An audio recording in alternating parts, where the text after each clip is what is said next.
नमस्कार, मैं डॉक्टर सुनील कुमार गर्ग से आचार्य, लेखा एवं व्यावसायिक सांख्यिकी विभाग, बीवीडी, राजकीय महाविद्यालय चिमनपुरा, शाहपुरा, जयपुर।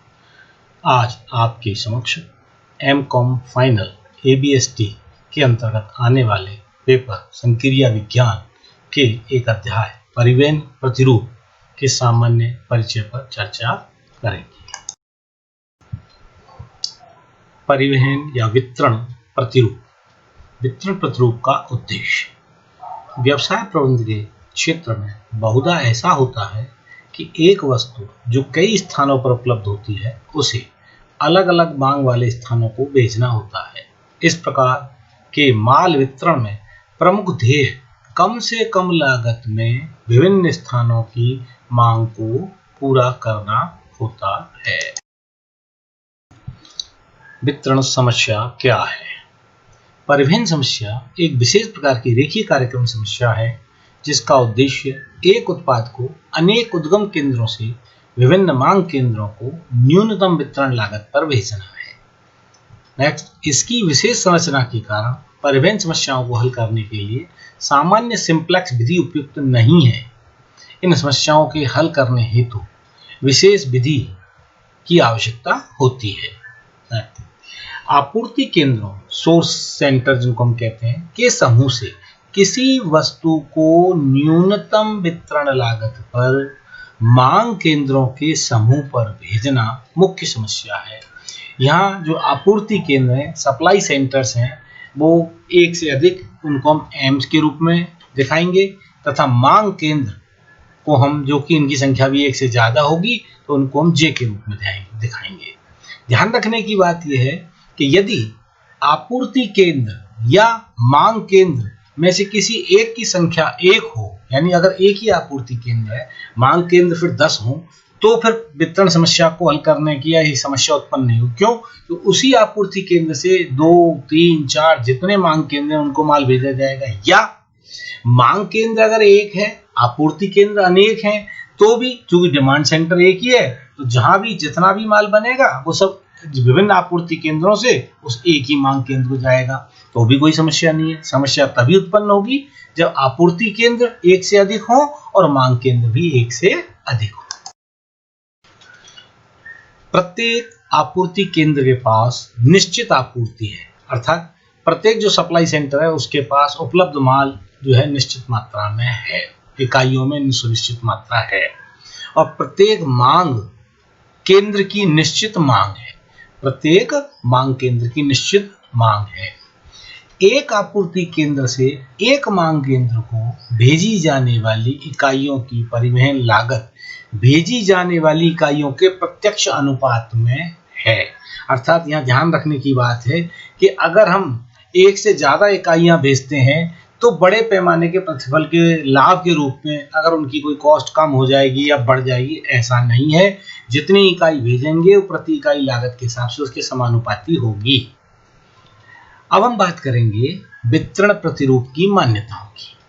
सीमित साधनों के अनुकूलतम प्रकार से वितरण के लिए इस विधि का प्रयोग तभी किया जाता है जब निम्न मान्यताएं पूरी होती हो।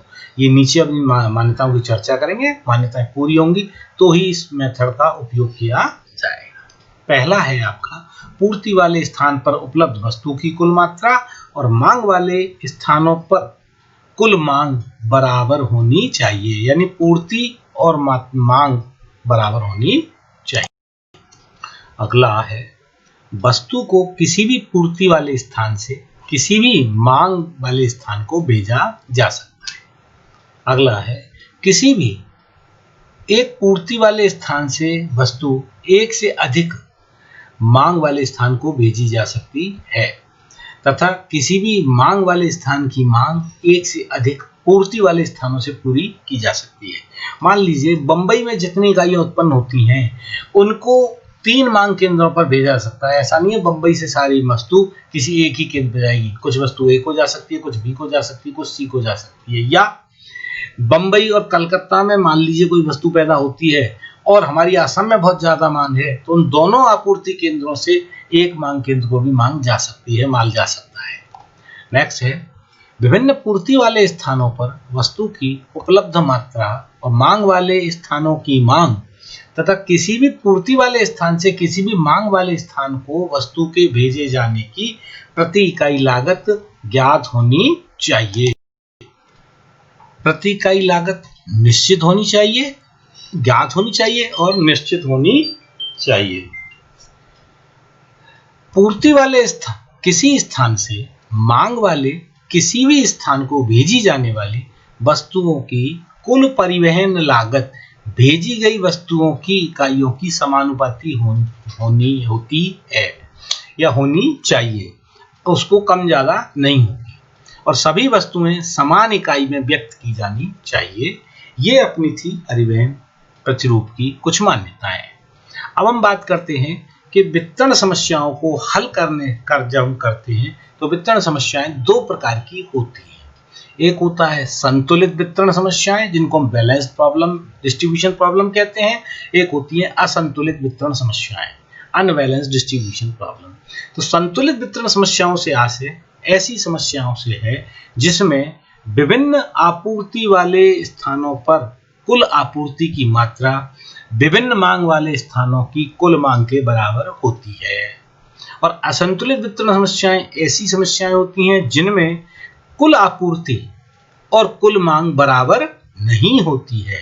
तो जो असंतुलित वितरण समस्याएं हैं, जैसा कि हमने ऊपर कहा, मान्यताओं में ये मान के चले कि मांग और पूर्ति बराबर होनी चाहिए। तो असंतुलित वितरण समस्याओं को हल करते समय हम हल करने से पूर्व इनको संतुलित बनाना होता है।